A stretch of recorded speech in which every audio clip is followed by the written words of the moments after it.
1600 collectivités locales prises au piège des emprunts toxiques.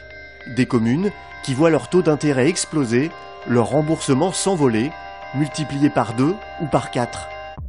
70% de ces crédits ont été proposés par Dexia, l'ancien Crédit Local de France, le financier historique des collectivités locales.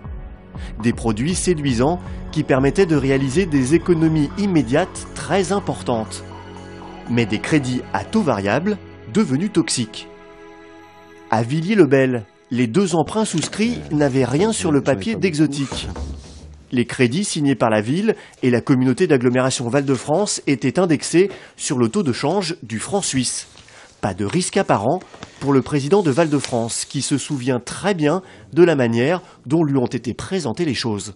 La démonstration qui m'a été faite, graphique à l'appui, c'est de me dire, regardez, le franc suisse est une monnaie stable, la parité entre le franc suisse et l'euro n'a quasiment pas bougé, en tout cas, il n'est jamais descendu en dessous de 1,40, donc le risque, il est extrêmement faible. Il faudrait vraiment qu'il se passe quelque chose pour que la parité bouge.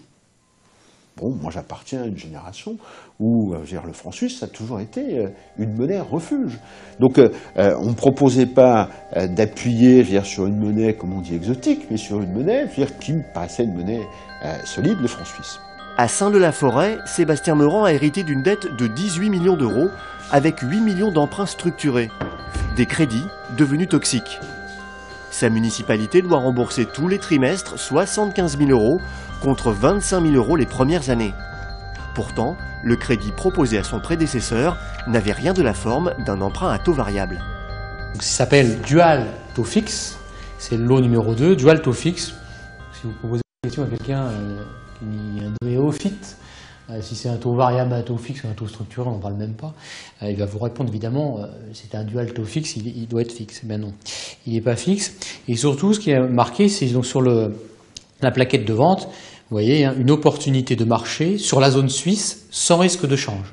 Donc là, c'est le document qui accompagne le contrat. C'est la page numéro 2. Et la page numéro 1, c'est écrit en gros le nom du produit, des produits. On peut laisser penser aux gens que c'est du taux fixe. Un homme s'est attaqué très tôt au dossier des emprunts toxiques. Claude Barthelone, le président de l'Assemblée nationale. Auteur d'un rapport sur les emprunts toxiques, il s'inquiète aujourd'hui d'un dossier toujours pas résolu et dont le risque n'est pas encore mesuré par toutes les communes. Il faut bien avoir en tête qu'il y en a à peine 50% qui sont sortis de la période de maturité.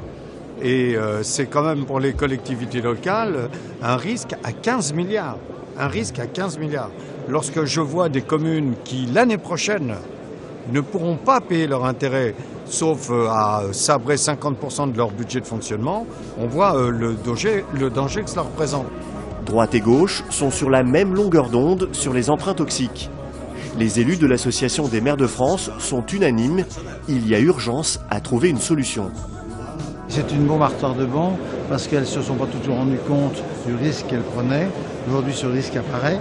La période de taux fixe, c'est le cas de dire, disparaît au profit du taux variable.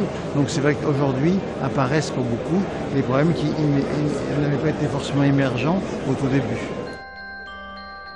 Si Claude Barthelone et Jacques Pélissard tirent encore une fois le signal d'alarme, c'est que les maires ont le nez sur leur budget 2013. Un budget difficile à boucler quand les taux d'intérêt évoluent tous les jours. Le taux, c'était combien, le taux vendu? Alors le taux vendu, c'était donc du 3,93. Et alors sur ce produit, c'était du 3,93. Et ce qui était vendu, surtout, c'est quelque chose qui était sans risque. Sans attendre une décision de l'État, Sébastien Meurant a décidé de se tourner vers la justice. Il n'a pas digéré les dernières propositions de Dexia. Au mois d'août de l'année dernière, soit on nous prêtait à 30% de taux d'intérêt en taux fixe, sur 2,5 millions, soit la ville de Saint-Leu devait payer 7 millions, presque 7,6 millions, 7 584 000 euros, à rajouter les 2,5 millions qui restaient. Donc on repartait sur un crédit de 10 millions d'euros. Donc ça, vous imaginez que ça peut représenter. Si tous les élus n'ont pas engagé des actions en justice contre leurs banques, ils s'entendent tous sur une même solution, une révision de leur taux d'intérêt. Ils veulent revenir au taux fixe initial, une révision qui aura un coût. Les banques nous ont conduits quand même dans une certaine impasse. Je pense pour ma part qu'elles doivent aujourd'hui nous conduire vers la sortie pour essayer de trouver des solutions. Et ce n'est pas aux citoyens de payer. Quand les banques font des profits, je ne partage pas. Donc aujourd'hui que les banques reconnaissent les difficultés, il faut que là aussi, elles nous aident à trouver des solutions. Depuis le rapport Barthelone, les avancées du côté de l'État sont modestes. Le nouveau ministre de l'économie et des finances préconise la création d'une cellule nationale de gestion des risques pour les collectivités locales ayant contracté des emprunts toxiques. Pierre Moscovici suggère une négociation au cas par cas.